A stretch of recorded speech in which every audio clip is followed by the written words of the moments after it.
Hi everyone, welcome to the Rare Record Room.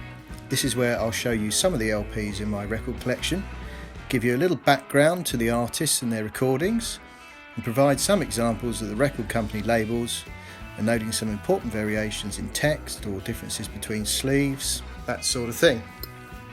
Record collecting has been a passion of mine for as long as I can remember. I hope you'll find these informative and useful, but ultimately enjoyable. With that in mind, let's get straight into the content. In this video, I'll be looking at some records from simply the most successful and influential band ever. I'm of course talking about the Fab Four, the Beatles.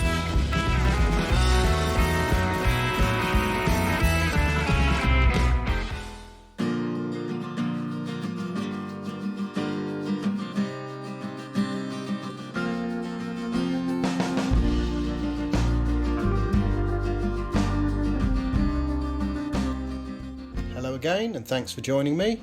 In today's instalment from the Rare Record Room, I'm revisiting the height of Beatlemania in America in 1964, and we'll be looking at the group's studio LP entitled The Beatles' Second Album. This was a slightly erroneous title as, to be precise, this was the Beatles' second album only for Capitol Records, but within their US LP chronology, it was in fact their third record following introducing the Beatles on VJ Records and Meet the Beatles on the Capitol label, both of which are explored in their own video, which you may wish to check out. Following the considerable success of Meet the Beatles, Capitol wasted no time in putting out a follow-up record, which was a mix of material already released by their parent company EMI in the UK and in other territories, but as yet unheard in the US. These included previously unreleased tracks from the 1963 UK LP with the Beatles, plus various A and B sides of singles released in Britain, including the record-breaking number one She Loves You. The track listing is completed with their cover of the classic rocker Long Tall Sally and a new Lennon and McCartney composition, I Call Your Name. The record was available in mono and stereo, although two tracks, I'll Get You and She Loves You, were never mixed in true stereo, meaning duophonic or fake stereo versions were included. The album was released on 10th of April 1964 and was an instant success. It hit the number one spot the following week, where it replaced Meet the Beatles and remained at the top for 5 consecutive weeks. It was certified gold by the RIAA in April 1964, and by the end of that year had sold 1.7 million copies. The cover was designed by George Osaki and features a sepia-toned montage of Joe Covello's photos of the band, including an appearance on The Ed Sullivan Show and their arrival at the newly renamed John F. Kennedy International Airport. The rear cover features black and white photographs of the band on stage, 4 of which were from the Ed Sullivan Show performances and another taken in concert at the Washington Coliseum. Now to the vinyl itself.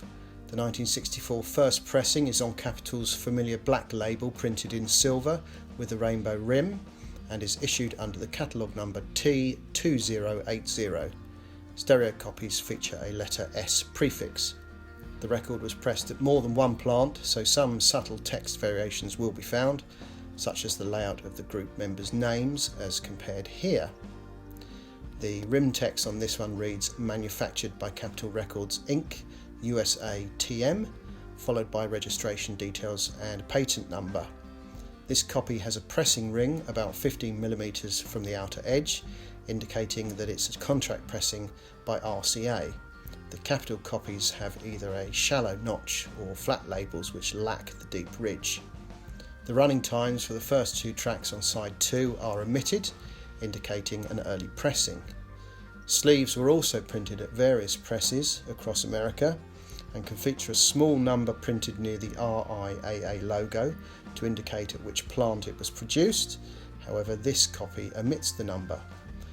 From 1968, mono was phased out, and the border print adds a subsidiary of Capitol Industries Inc. An Uncommon Record Club version was released, these sleeves being identified by 3 small black lines or stripes along the top edge of the sleeve to both the front and the rear covers. There have been numerous reissues of the LP, with 1970s copies appearing on the Apple Records familiar sliced apple label, with some subtle changes in type or differing shades of apple green. Capitol also pressed the LP on single colour labels, including lime green, a typographic orange-red design, and then on a traditional purple label with the classic large Capitol logo printed in silver. Many sleeves from the 70s carry the gold award rosette on the front slick, and later sleeves feature a single line credit at the foot of the rear slick.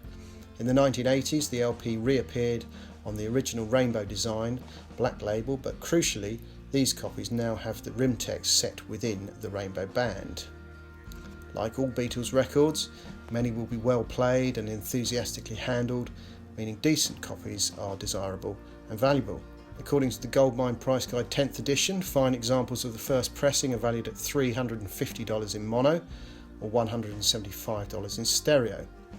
The 1968 pressing on the rainbow label is worth $60, and the Record Club edition is valued at $700 with the rainbow label or $500 with the lime green Capitol label.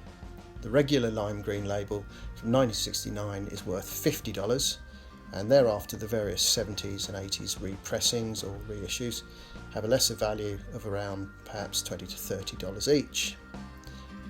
And with that we come to the end of my brief history or run-through look at the American Capitol Records LP, The Beatles' second album. That's your lot for this episode from the Rare Record Room. I hope you enjoyed the content. If you did like the video, please make sure you subscribe to the channel to see more and to receive notifications for any new uploads. Thanks for watching. See you next time.